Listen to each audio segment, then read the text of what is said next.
HHDG.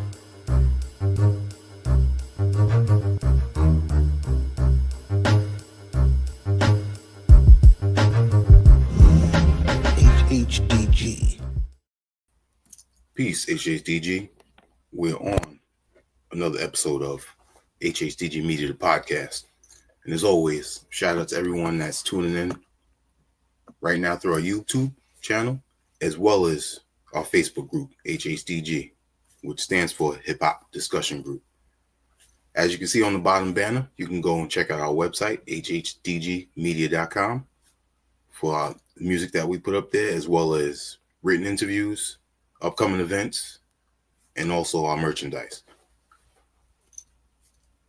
This is always made possible through our family, which is HHDG Media Inc., Rock Vader KB, T. Smith, the Mayor, myself, Wiki, and also Skelly Top. For tonight, we have two guests that are definitely experienced in their own expertise and have shown me personally, that hip hop is continuously out to prove that it's not just the young people out there making what you constantly hear on the radio. It's even though it's not diverse, there's still a lot of dope music out there being made, and these two definitely did that with their project, the Caesar project that dropped on January 17th of this year. And even to go prior to what they did together, their individual work speaks for itself.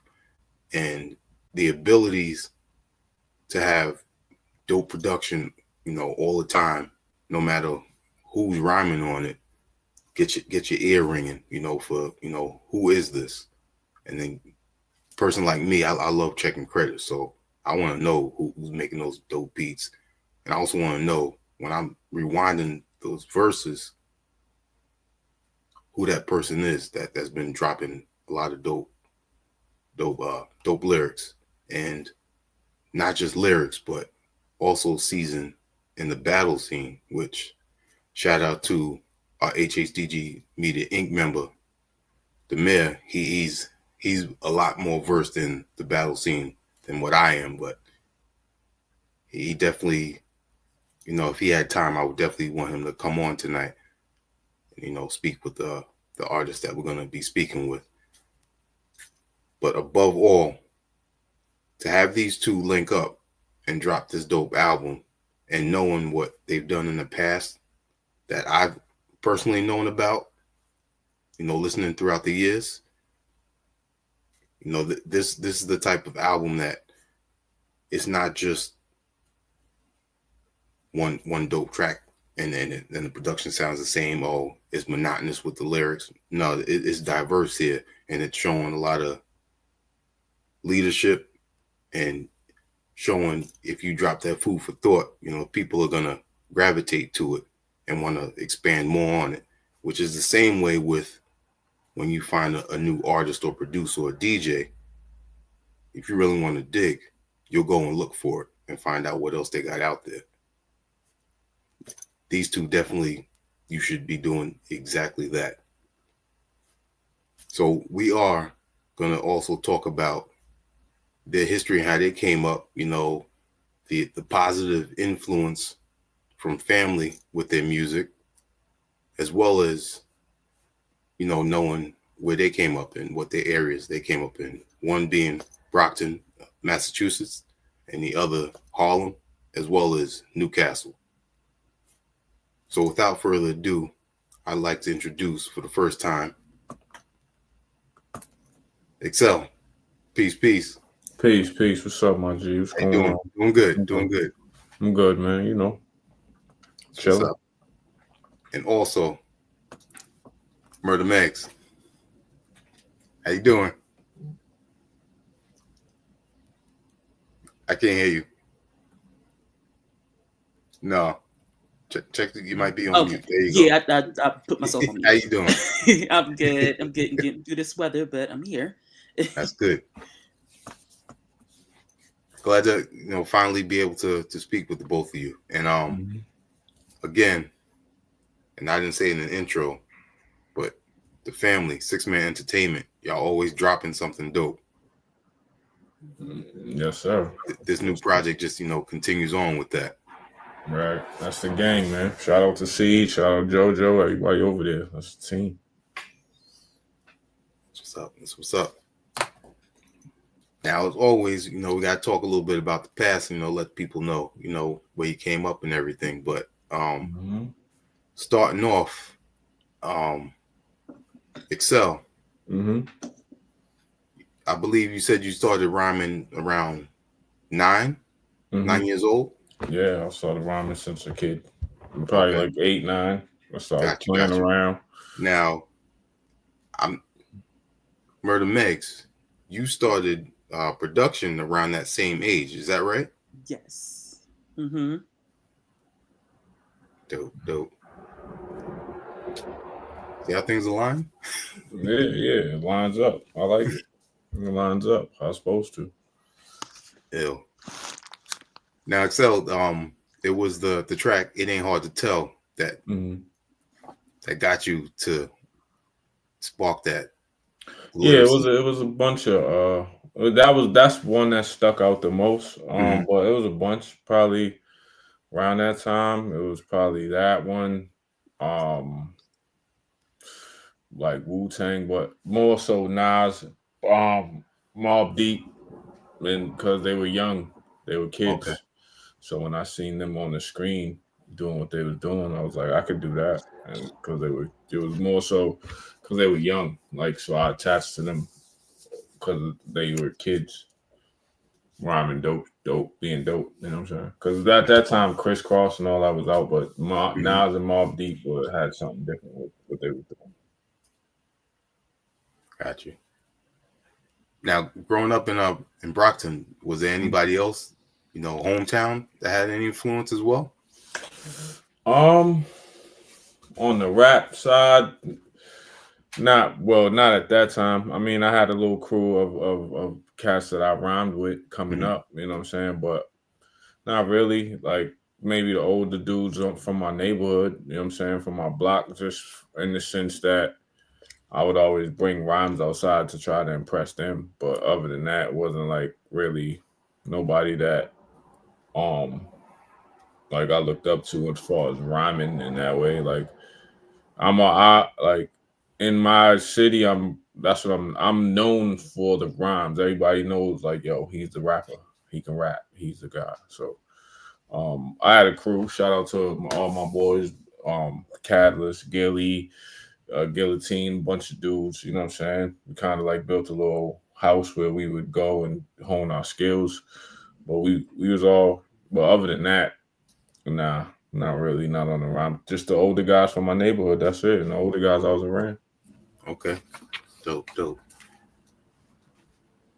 Now, Murda Megz, your influence came a lot from your father, who DJ'd and also produced. Yes. Yep. That's correct. That's dope. Yep. Living in Harlem. My dad is from the Bronx, of course. Lived in River Park. Of course, he also lived in Queens and Forest Hills. So he was kind of back and forth and stuff like that up until my mother. The rest of the family had moved us to. Of course, we had moved to Pennsylvania in 2002.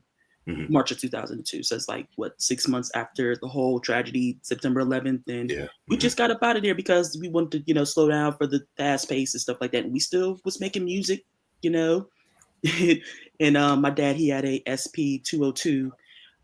He had carried that with him, and a Yamaha keyboard, and of course, the neighbor from around the way had gave us gave my dad FL Studio, so I just started messing with it at 9.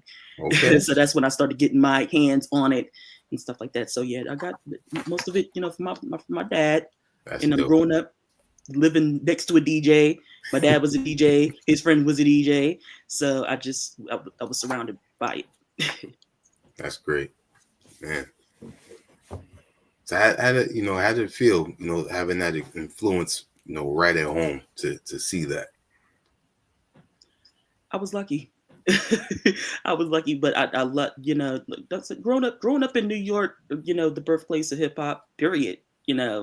It's seeing, going to block parties with my dad and, seeing, like DJ sets and, break dancing and stuff like that. Just being around my father, it was just, I was just hooked. I didn't know what else, yeah, I was lucky, thank God for him. That's dope, man.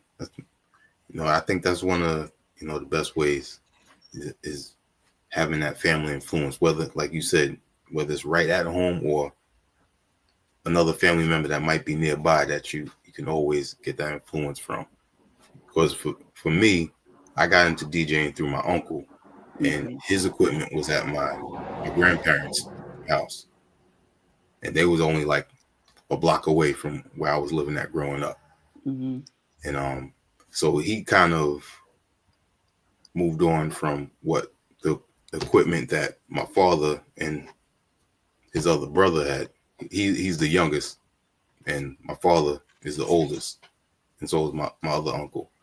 And they had all types of equipment. I know you mentioned before about your father having a lot of rack equipment. Yes. Yep. That's how I grew up. They had all of that, and the reel to reels and all that as well. Mm-hmm. Yep.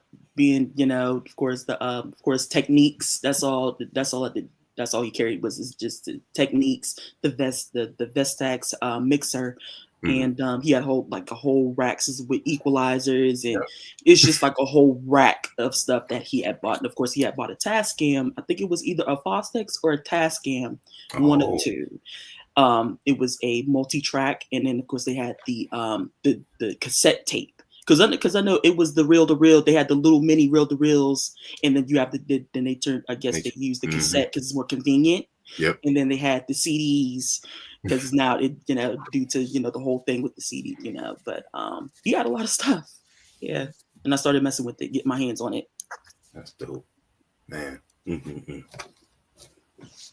Xcel, how was some of those early notepads looking? What was the content that you were writing about? Write about what I saw, what I was doing. Outside, I was one of them kids. I was outside at a very young age, you know what I mean? So I jumped off the porch early, you know what I mean? So I was just writing about things I seen, things I did. School for me was basically a 6-hour rap session. I never took no notes. I didn't do nothing. I didn't get in trouble like that because I would be in the back of the class, but I'd be writing rhymes the whole time. From the first period to the end, I'll just be writing raps. So I kind of honed my skills in school, and then I would try to take things that I learned in school and put them in my raps and see if I can make it make sense like that. So, I knew I had a skill at writing probably, I'll say like 9th, 10th grade when my English teacher found me and was like, yo, she grabbed one of my notebooks and saw, she was like, yo, you're pretty good at writing. And then she started showing me like authors and things like that. Then I got into it.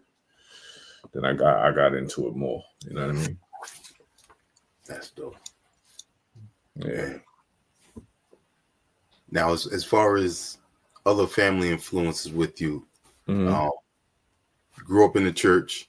Mm-hmm. So you had a lot of singers. Yeah, I got my father's side of the family. They all, like my uncles can all sing. I got an uncle that plays the drums. I got an uncle that plays the keyboard, organ. I got an uncle. My grandmother used to write plays. You know what I mean? So like my grandfather was the elder, so he would always get up and speak. So I've always been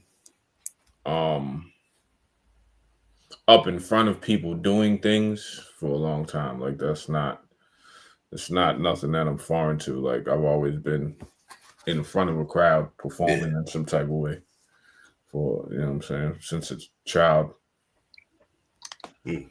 So you already had the confidence. Right there. Yeah, for sure. Yeah, my grandmother wouldn't let me Yeah, my grandmother wouldn't let me not do it. So it was all of us. It was like a rite of passage in my family. Like you had to Mhm. do something. You had to perform something in some type of way, or like you would hear her mouth. She would talk about you. So if you wasn't trying to hear that, you just get up there and do it. And even if you didn't really feel like doing it, she would talk you into it. However, Mhm. grandmoms, every grandmother got their way of doing things. So she would Yep. talk you into it. And so it's like, all right. And then so me, like I said, me being up in front of a crowd of people or doing something is not foreign to me. It's just I had to find my niche, my thing that I did, and it just Mhm. happened to be rapping. Got you.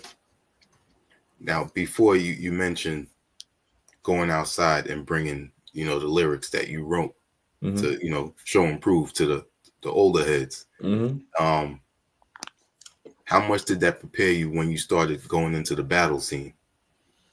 Um, it prepared me to face criticism. It prepared me for life because if the type of OGs and older guys I was around, if you spit some shit that was whack, they gonna tell you. And they not gonna say it like, yo, bro, little bro, you have to do better. They're gonna be like, that shit was whack, dog. Go in the crib. Don't come back out till you got some fire.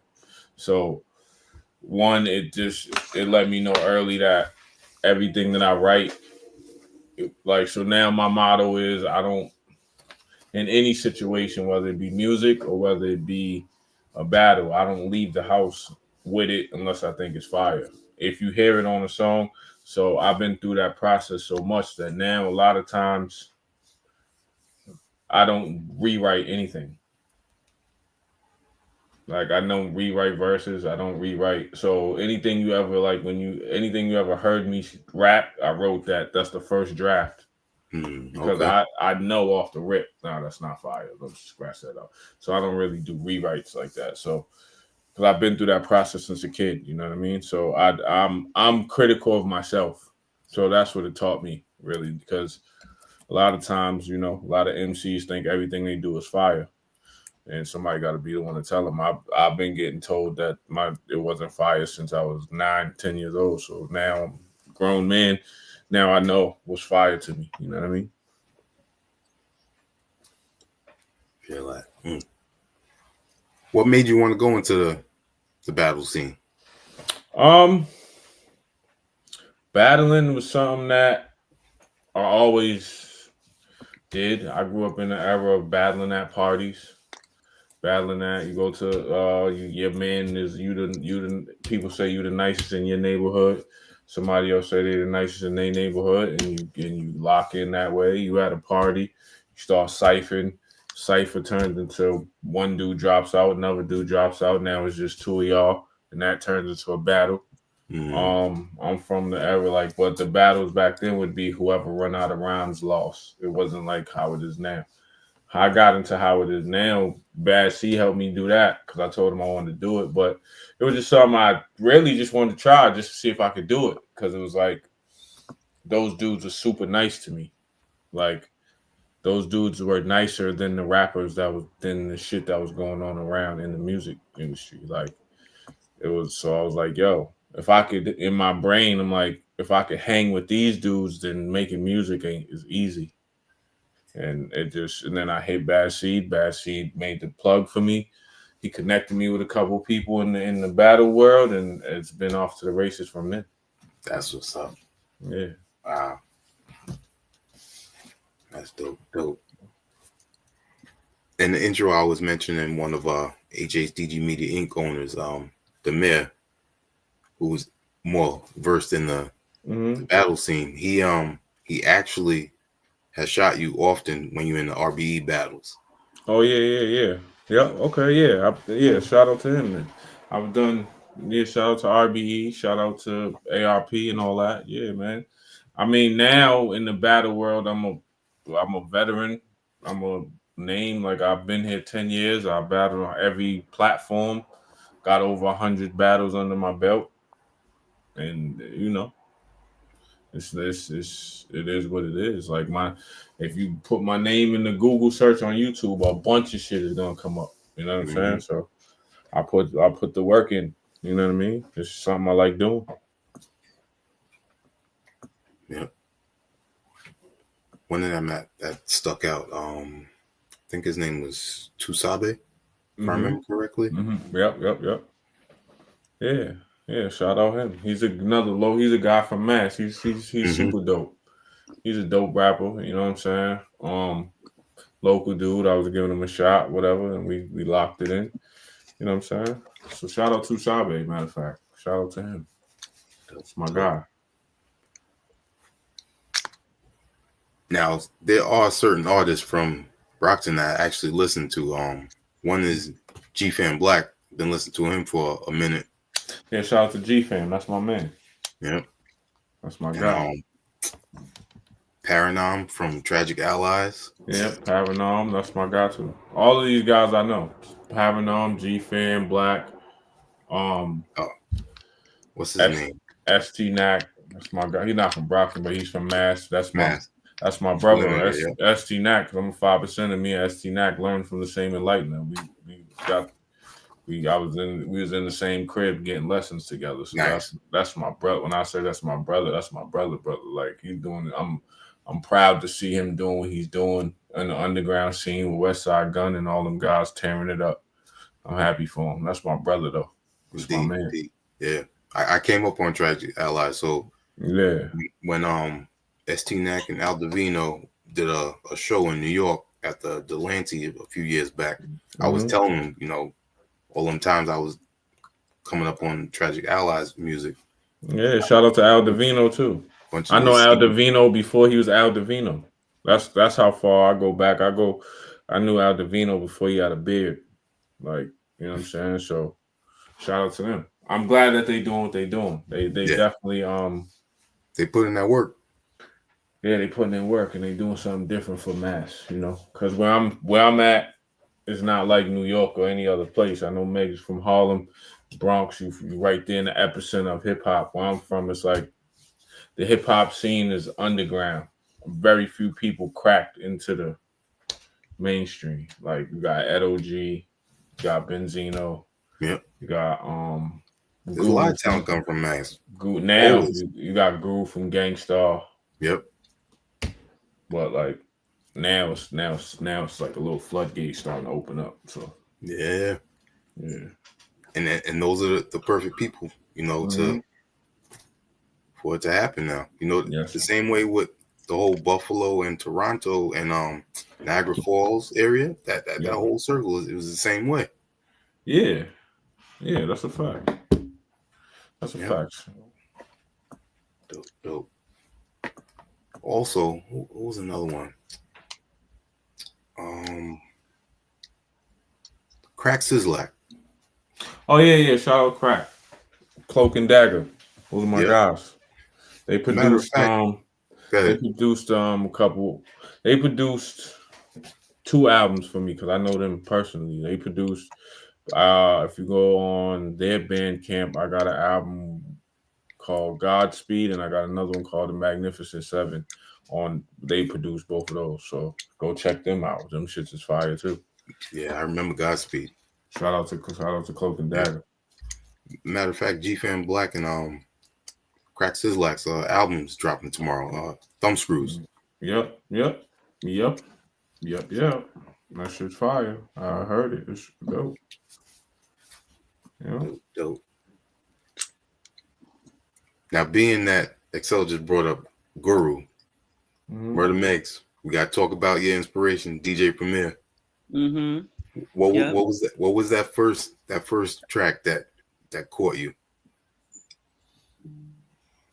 Oh my goodness, I heard many tracks. Oh my goodness, Mass Appeal, you know my steez. What else? What I'm Here For, Work. I grew up around like a whole lot of Premier and Pete Rock and what else? Oh my goodness. Of course, Alchemist with Mobb Deep, and of course I had Havoc. Shout out to him. Oh yeah, Havoc. Yeah. A lot of track masters with LL Cool J, and you know the stuff that he was doing for him. And what else? Oh my goodness, it's a whole lot. Just wrote up, of course, Wu-Tang, of course, Wu-Tang. Um, yeah, I mean, I got many more, but the list goes on and on and on and on. We'll be here all night. But as far as like pretty much, that's just the main few that I can name right now. That's dope. Yeah. Cold to the Streets is still, one of those beats that always gets me.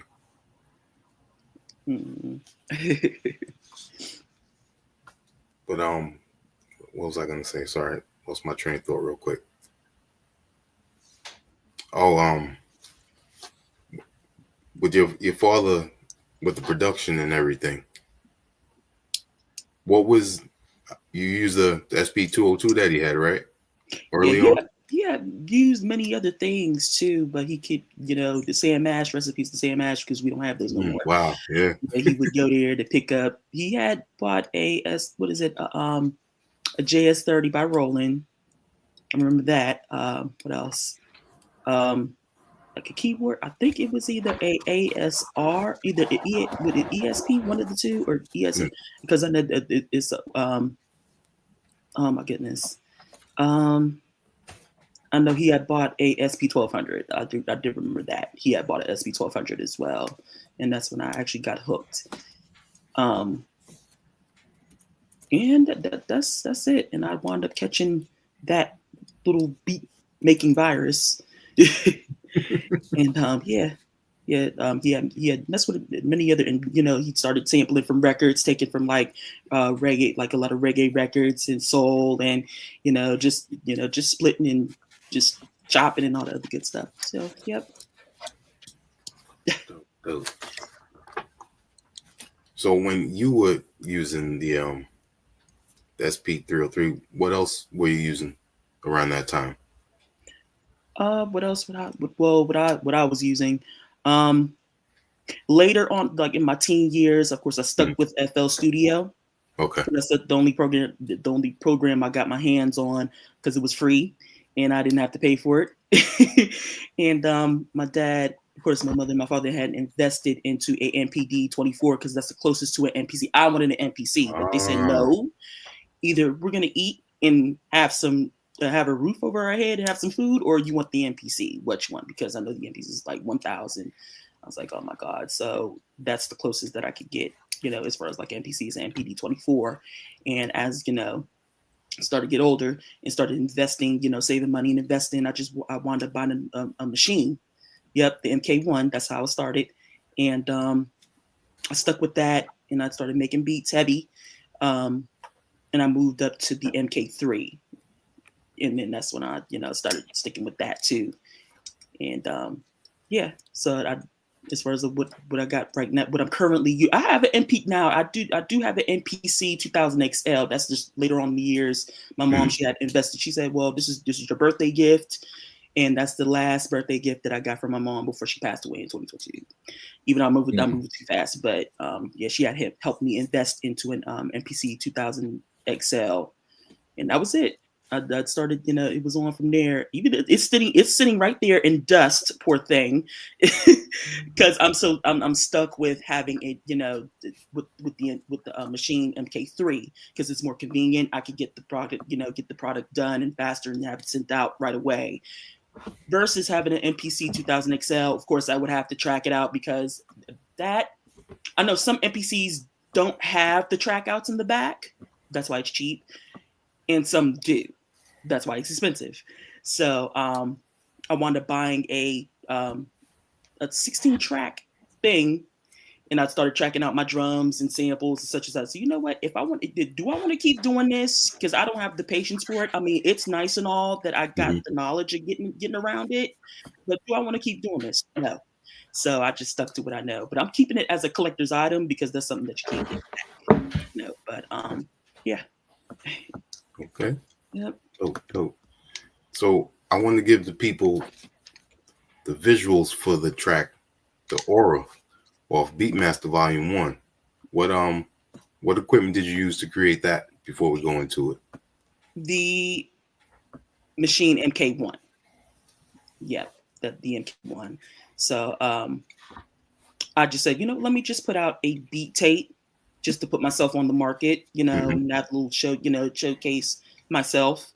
And I just put it together and I said, just for the heck of it, and I put it on Bandcamp, and of course some of those beats, you've heard some of those beats got placement. They wound up getting placements with Bad Seed for his self-titled album that was released in 2021.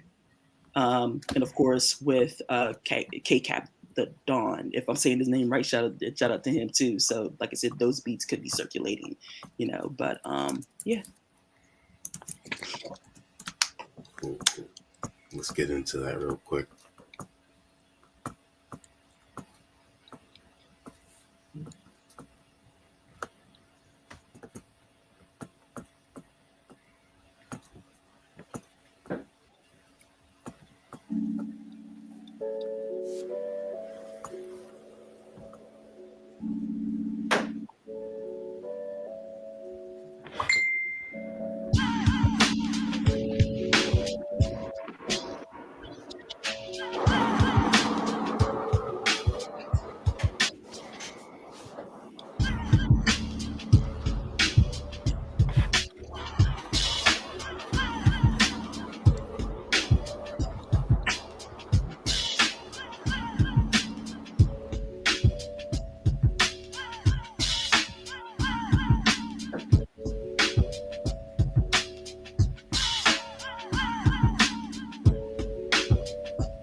the aura off of Beatmaster Volume 1. Now, when Vic Lee was gonna shoot this, did you have any input of what direction you wanted the visuals to be?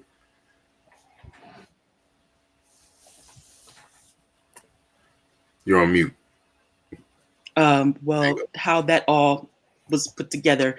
One of my, of course, my good bros, Aztec De Niro, he had referred me to her. He said, well, she can, film and all the other stuff like that. And she had got up with me, and I gave her approval, and she put it together, and it turned out to be good. I loved it, and she put it up.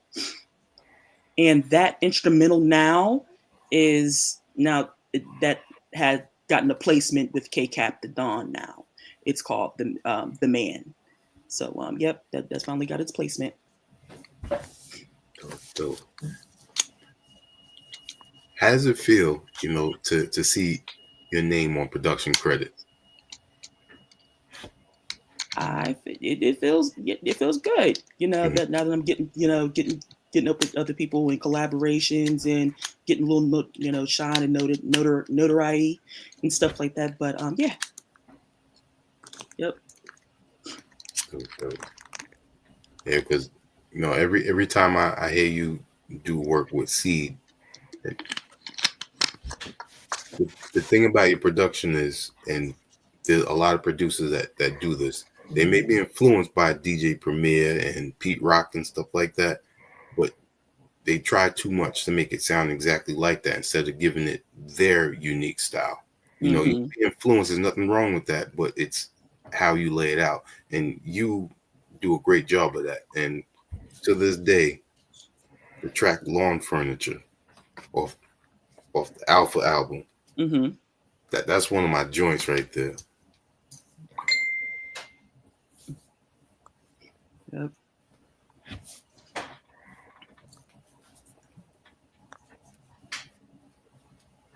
What's before we go into the album, so I wanted to ask you one more thing. What's up? Being that you came up in the church, faith is a very powerful, thing with not just family, but how you go through life. How often has it guided you, in the right way? I'll say just the fact that, just the fact I'm still here is enough. You know what I'm saying? Like, I come from, True indeed, where I come from and the shit I was involved in as a youth, you wasn't supposed to make it to your 30s. I got a lot of friends of mine that didn't make it to 20. Like, you know what I'm saying? Like, so just the fact that I'm still around and able to, you know what I'm saying, make moves and do music and do what I love. It's a beautiful. That's it. That's it, true, man. Every day above ground is a good one. You know what I'm saying? Pretty much. Yep. I remember before I went to college, when I graduated, I was still 17, and I think a week before I started college, because my birthday's on the 22nd of August. That was one of the things, growing up, how everything was, crazy hood stuff going on. And we all have our stories, but to hit the age of 18 was like a sigh of relief. Then when hitting the age of 21, same thing. So right. as each year progresses, you feel a lot's off your chest. Yeah, for sure. For sure.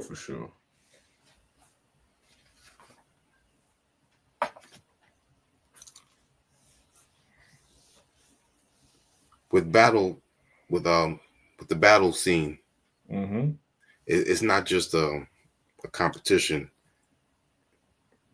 It's how you control the crowd and how you also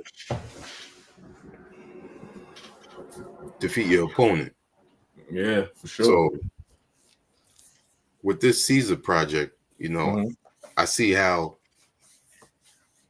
you put forth the leadership aspect, similar to Caesar in the Planet of the Apes. I see how the similarities were. Yeah, for sure. What when you linked up with Murda Megz, how did everything come together? Of how you wanted to approach the album, how you wanted it to relate to Planet of the Apes and everything, and the it was an album that I always wanted to make in my head. Like I always wanted to have it because I like the movies or whatever the case may be. And then once I got with Megz, what Megz was sending me, you know what I'm saying? It kind of made itself type shit, you know what I'm saying? Like she sent me one joint, knocked it out, and then I was like, all right. And then she sent me, it was supposed to be multiple producers, but she had sent me like 3 joints, and then after that, I was just like, we might as well just finish it out all the way and go all the way through with it. So once we did that, you know what I'm saying? Once we was like 3 songs in, there wasn't no point in picking nobody else because we already had the vibe, we already had it going. And then so once we was 3 songs in and they kind of fit the same mold of, or the beats was where I wanted them to be, I just continued the process because like I said, that album was something that I always wanted to make, you know what I'm saying? And I always wanted to make a concept album based around it, whether it be loosely based or whatever the case. So I just tried to put myself in that mind state, you know what I mean? Yeah. That's it. Cool. Now, what's your approach when you create an album? Do you have the concept already and then you start writing? Well, with this one I did. So I had the concept. Most times I'm just trying to get a vibe. Like I'm trying to, like if I pick a certain type of beat, or if I have because the beats are the landscape for whatever's gonna happen. So it depends on the type of vibe. I'm just trying to get a sound.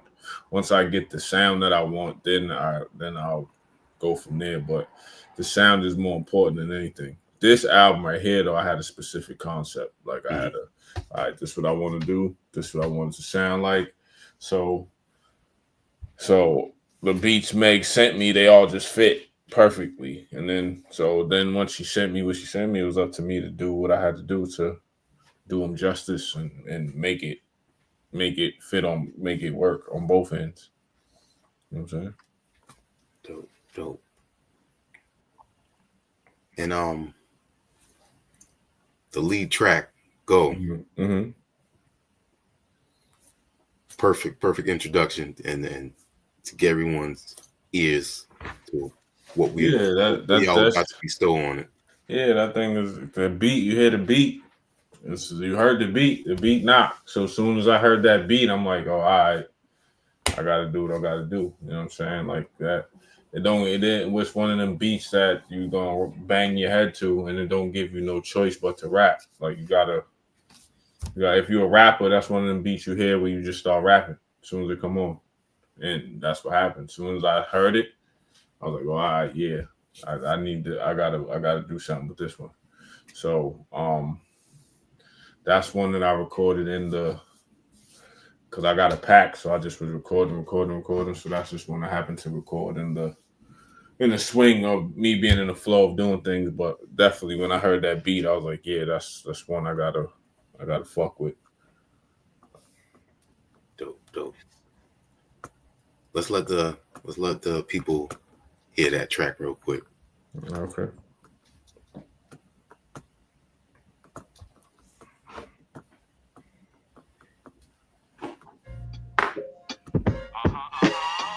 Yeah. Murda Megz, what's up? Apes together, strong. Go. One glimpse in my eyes, you can see the scars that came from the shit I survived. Was sitting deprived, no vision, just a mission to die, close to death. But still wasn't in a position to thrive, bro. The stress as a youth stole my innocent vibe. I watched souls leave where I reside, sitting there fried, weed smoke in the air high. Got me questioning all the lessons in life and all its hidden messages. Went from herringbone to Cuban link, gold necklaces. I found monatomics, liquefied and ingested it. Yeah, so shines in my DNA. I'm Caesar with the canister. Free your mind and lead the way. Don't speak much. I don't say more than what I need to say. Cause God's on the hunt. I don't want no easy prey. And niggas is sheep blinded by what the TV say. Stuck in fear. Niggas think fuck fake like Stevie J, silent killer. Learn to keep my moves TBA. Cause niggas is haters and won't let you see the day of a windfall. When there's pitfalls, niggas get involved. I break bread to help the muscle like Winstraw. They think they got my number. That's the day I switch calls. The smoke from the cig ain't menthol. I will hit y'all. Look, I never been the one for monkey business. Crash out and I'll massage you up a trunk to fit in. Pain could teach a lesson to someone that doesn't listen. I learned that as a young cat, no fucking kidding. Go. Look. Okay, we're going. You can go or not, stay up in your chosen spot. Time on your hands, leave you stuck. Niggas overwatch, careful sharing your story round here, cause they know the plot. When you plant the seed, don't let them know the crop, know to stop. Y'all playing, I'm Paul Heyman, cause I spoke for Brock. Now I got the hood on my back like a Cobra top. I couldn't picture it before, cause I had my focus locked. Now I'm on it, right twice a day like a broken clock. Trying to see what's in store, but shit is overstocked. Life stopped me from my lump sum? No, it's not. Power lines electrify, my wave leave folks in shock. I put the lightning in the bottle, sealed it and closed the top. Nigga, understand the understanding here. I see through more shit, so you better off standing clear, or it's gunfire. Light your ceiling like a chandelier, so pay me. I need double when the man appear. Plus I'm the man up here. They say my name with reverence, was treated with deference, and my pops fans deference. Never slack because I demand excellence. So when I say what I say, dog, you can't question it. Soldier at war, in most my fan veterans. So that's the pedigree that I stand next to it. I made a vow every chance I get, I'ma represent shit on these bitch ass niggas with man estrogen. Go.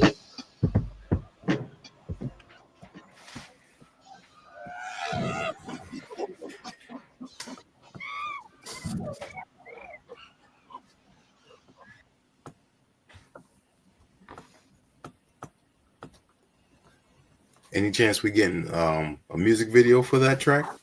Yeah, I'm working on something right now. Yeah. I'm working on something right now in the cut. I'm about to start shooting out some things right now in like probably a couple weeks. All right, that's dope.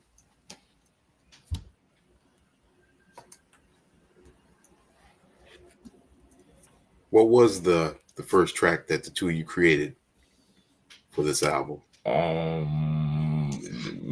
Might have been Go. Might have been. Oh, nah, it was Ape Don't Kill Ape. Yeah, it might have been. Mm-hmm. Yeah, it was the first couple tracks that we did. Yeah, that was the first one. Yeah, Ape Don't Kill Ape was the first one we did. Yeah, and it's ironic that that's the last track. Mm-hmm. Yeah, and then the first track on the album is from the last batch of beats you sent me. So that's just it went like that. You know what I'm saying? So yeah. Dope. Let's go through all the tracks. First off, starting with the properly placed vocals from the the Planet of the Apes films. Mm-hmm. Yeah.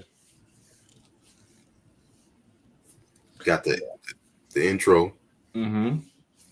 Yeah, I did it. I just, found them, and I wanted to tell a story throughout the whole thing. So if you look, everything is placed in the middle. Everything is placed where it needs to be. Like the first sample was from the last movie where they talk about who Caesar was and what he did and where he's from and mm-hmm. how his words were. Then the second one is when they found him like, oh, you're Caesar, I want to talk to you. You know what I'm saying? And then from there it goes into him, him just saying he don't apes the way he don't want to fight with the humans. Then he ends up fighting his man, and his man, and then at the end he talks about how he kills how he killed his man, and it tells a story, pretty much. So I tried to with the samples, like just to give you like a quick 20-minute. If you watch the movie, that's how it will go. Mm-hmm. And then the next track was Welcome. Yeah. So the next track that's the same. That's the same thing. Like that's when they found him. You know what I mean? Mm-hmm. So, yeah. And then we already was speaking on Go. So, so amazing first lead single. Next was Ape Home. Yeah, so that's after Go. So it's basically saying we home. He don't want to fight with the humans and things like that. You know what I'm saying? So I think with that one, that was the sample Meg used is very familiar with the Raekwon ice cream flip. You know what I'm saying? So it was something that people, once you hear it, you're gonna be like, oh, I know what that is. You know what I'm saying? So I think it was appropriate. You know what I'm saying? It was an appropriate sample.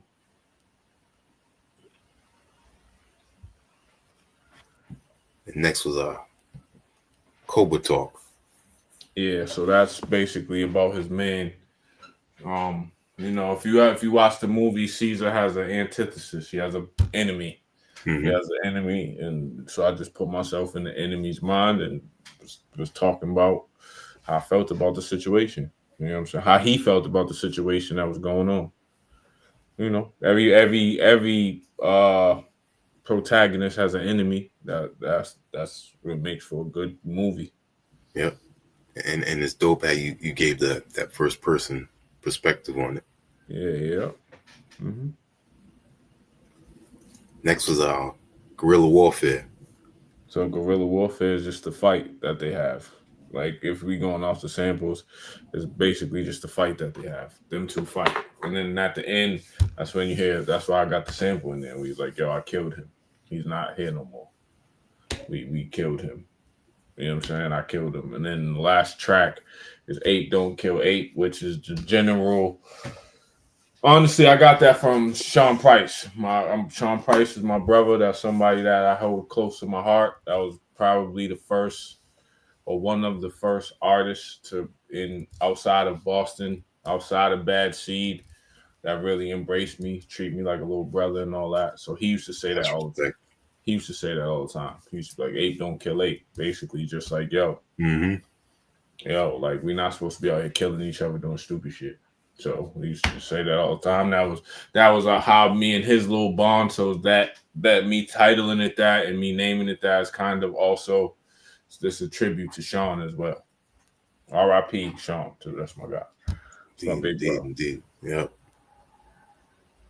Well respected. I got a bunch of his joints and as well as Helter Skelter. Yeah, man. Everybody loves Sean Price. Murda Megz, with that guerrilla warfare track, it really, like, if I was to close my eyes and then open them, I could see the film being played with that, that battle going on. That's the feeling I got from when I listened to that track. Yeah, that track that's how I went into it though. That track sounds like warfare. It sounds like the samples is crazy. That shit is, I don't know what you sampled, but that shit was nuts. It was just something that I made, last year, because I was doing a beat show. So and it was, everything I would, of course, that's me. I wait until the last minute until it gets closer to the date, and I have to pack a bag as always. And shout out to Lifelong and Respect to God. Yes, indeed. The sessions. I've gotten, and invite that March right along with JP, the producer. Shout out to her. That's my sis. I love her. If she's watching this, and Internal Quest from Jersey. we was all on that same line as far as like the beat show. But it was just something that I threw together real quick and then just added on to the list and, you know, put like 4, 5, 6, maybe 12 beats on that, you know, drum machine as a whole set. And I said maybe I need to go ahead and either give it seed or shop it around or what the case may be. And then wind up going to Xcel, you know, just to get a plate, hurry up and get a placement and finish up the album and stuff like that. But that was one of them ones that I heard and was like, oh shit, like, all right, this one's going on there. Even if it wasn't originally going on, I was gonna put that shit on there somehow. You know what I'm saying? That shit, I mean, it didn't matter who got their hands on it. Yeah. It's as long as, you know, it's you know, being put to use and stuff like that. But yeah, for sure. Dope. And always shout out Lifelong, you know, always doing the thing over there with Respect to God at Secret Poor. They're about to do another showcase next month on the 21st. I'll definitely go check that out as well. You know, Just P, GS Advance, FU, Craig G, you know, a few others that are going to be out there that day. Lex, definitely go check that out.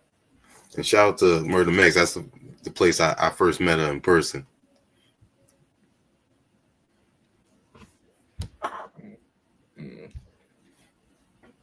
Oh yeah, man. That's what's up. That's what's up.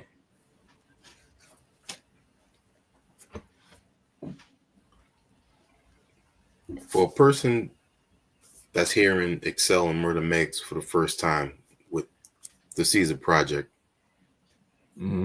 what do you want them to take in when they listen to this? Hip hop at its finest. That's it. That's it. That's it, man. Hip hop at its finest, man. If you listen to the project, you're gonna hear dope beats. You're gonna hear great rhymes. You're gonna hear bars. You're gonna hear some shit you could take home with you. You're gonna hear some shit you can knock in your car. You're gonna hear some shit that, you know. That's it, man. It's like a movie. It's just a 20-minute movie, and you know what I'm saying. She did the score. You're gonna hear cohesiveness.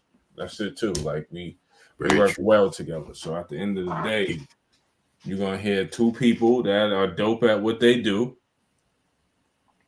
and we got together and we put out some fire. There's gonna be many more of these to come. So you're just gonna, whenever you see my name and Murda Megz on a bill together, it's gonna be dope. Love hearing that. Xcel, you said Murda Megz is a great person, and I've heard the same flowers being given to her from the Bad Seed as well. Yeah, she's a great human being, man. You can't tell. Look at the vibe. She's a great person. You know what I'm saying? Anytime I hit her up, she hit me right back. Anytime it's you know, anytime I need something or whatever, like it's not just a rapper producer. Like, yo, Megz, how you doing? You good? Yo, Xcel, before we get to the business, it's always like, yo, you good? You straight? You need anything? What's going on? And we chop it up. So it's like, that's it. That's all and for somebody like me, that's all I really need. I don't really be asking. I don't ask nobody for anything. So for somebody it's not just like, she's not just like, hey, here's these beats. It's not like that. Like, we actually have conversations, like, you know what I'm saying, and converse about life and shit like that. Whatever's going on at the time. That's what's up. Dope. So, also, I know you are heavy into fitness. Tell us, you know, about how you got into it and what keeps you going. I mean, I've always been into it since a kid, man. I mean, I was always athletic. I boxed. I played basketball. So the fitness thing is just, you know, you want to be healthy, man. You don't want to be out here looking. You don't want to be out here feeling a certain way. It's not even about really looking a certain way.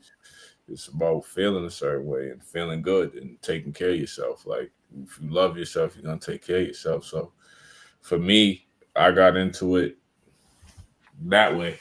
You know what I'm saying? Like, and then after COVID, really, I caught COVID, and then after COVID, I got real super serious with it because that's just what it is, man. At the end, so yeah, so I think it's something everybody should get into, and they don't have to be, you don't got to be super crazy like me, but do something, man. Walk, you can walk, do whatever you got to do at the end of the day. So yeah, that's what it is. Yep. And how does it feel to be training others? It's cool. I like it. I like helping people reach their goals. Seeing people reach their goals is always dope. You know what I'm saying? Helping people do things that they didn't think they could do is always dope. Cool. Can you tell us a little bit more about your current 8-week challenge you got going on? Oh yeah, we do a challenge. Anybody in the area, anybody in the area, they come to my gym. We do a challenge there where you can win money. Whoever has the most drastic change in their physique wins money, pretty much. So that's how we incentivize people. You know what I'm saying? But nice. At Above All Gym. Shout out Above All Gym. Shout out Jay over there in D. We get busy. If you in Brockton, you in the area and you want to come pull up and win some money and look good winning some money, come holla at me. Nice. What are some other people that you would like to work with, whether it be a MC or a producer? Probably Ransom. Well, I work with Ransom. 38 Special right now. The Griselda Boys. Let me think. Probably Rockness, Monster. Okay. Rockness, my bro. We just never, I got a lot of rapper friends, but we just never talk about music because they was my friends before the music shit. Anybody that's just serious about their craft, man. Anybody that's serious about the craft of rhyming. Some of my battle rap homies, Sue Surf, Lux, that's it, man. Bad Seed. We gonna work. We already worked together a zillion times, but we gonna work again. So shout out to that. And producers, Megz. That's who I want to work with. That's it. And anybody, Van Guns, or everybody at 6 Man, whoever got the fire, that's it. And then outside of that, whoever got slaps, I'm with that. Whoever got slaps, man. Shout out to Van Guns. Shout out to Van Guns got slaps too. So whoever got slaps, send them, and we can do it. I'm not really picky about the person. It's about the music at the end of the day. So whoever got the fire music, send it to me. There it is. Dope. Murda Megz, I know one of the people that you would like to work with is Worst 59. Yeah. Yes. In the future. There's a lot of people that I want to work with. I can't say a lot of it's a lot of names. I'll be, like I said, I'll be here all night. And oh my God. I mean, there's some projects that are coming soon, but like later on down the line, like I said, I can't think of any names at the moment because it's a lot. But you'll see some soon. Very soon. So when it comes to house music, which artist would you want to work with? House music. Oh my goodness, house music.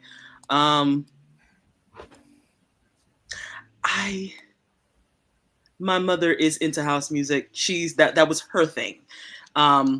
She was very, very big on that. But just whoever it just sparks my ear, whoever catches my ear, I would like to work with them. So yeah, I can't name any names at the moment. Okay.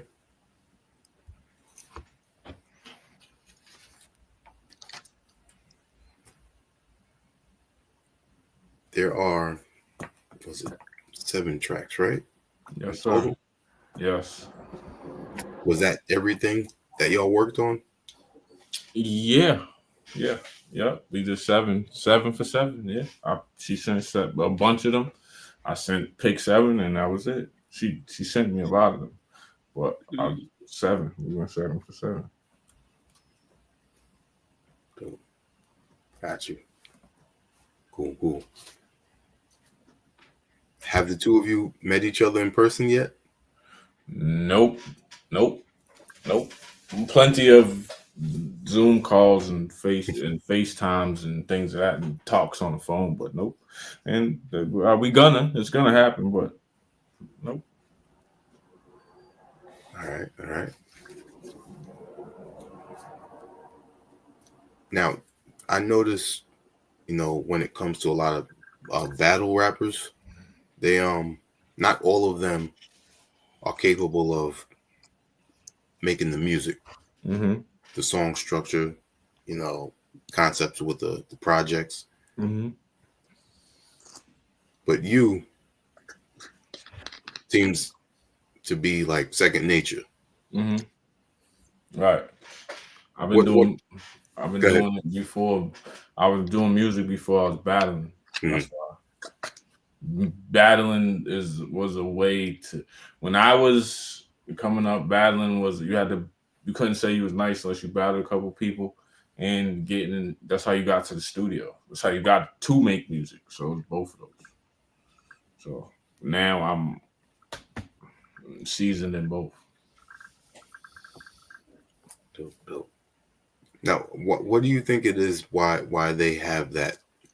A lot of them have that issue. Is because they focus too much on just battling? Sometimes it depends, but that was an old stigma. Because if you listen to the battle rappers now, a lot of them make better music than the guys that's out, like Stu Surf, Averb, Loaded Lux, Shotgun Suge, Hitman Holla. You listen to their music now, a lot of them make dope music. Yeah. It's just an old stigma that stuck. Sometimes there's a such thing as being too lyrical. You can be so nice and so lyrical that don't nobody understand what you're saying. There's some rappers that's not even battle rappers that have that problem. They're just doing too much on the beat. Like, I don't know what the fuck you just said. You just said a bunch of metaphors that mean nothing. You know what I'm saying? So a lot of times that can be a thing. Got you.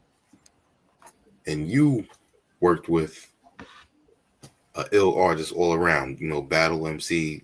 He's done it all. Marv One, the track. Oh yeah, that's my brother, man. Shout out Marv, man. That's my guy. That's my bro. That's Marv One is somebody that's another guy that's like a big brother to me. So it was nothing. That was a phone call. Yo, Marv, I need a beat real quick. And he sent it and knocked it out. Shout out to Marv One. Dope. Yeah. So, mention visuals coming up. What else is in store? Any physicals for the Caesar project? We might try to get some. I'm thinking about it. Get some a couple vinyls, couple CDs, some merch, probably some hoodies. I just got to sit down and really think about what we're gonna do. You know what I'm saying? We just keeping everything in rotation, but you can go to the Bandcamp and copy it. If we do anything, it'll be on the Bandcamp. If you tapped into my Bandcamp, you'll get the email, you get the alert. Yep. How we gonna do it? Got you. What else do you have in store that you could talk about? Nothing yet. All right. Nothing yet.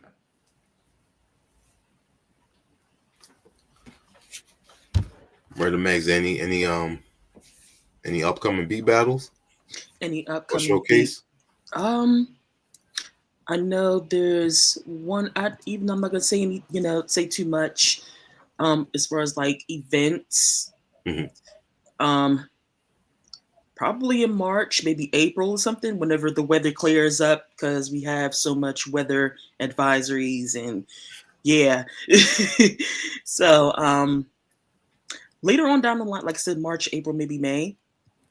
But in order to keep up with the latest news on that, just hit the social media. We'll probably talk about that in the end, my social medias and stuff like that. So yeah. Okay. Xcel, are you going to be performing anywhere soon?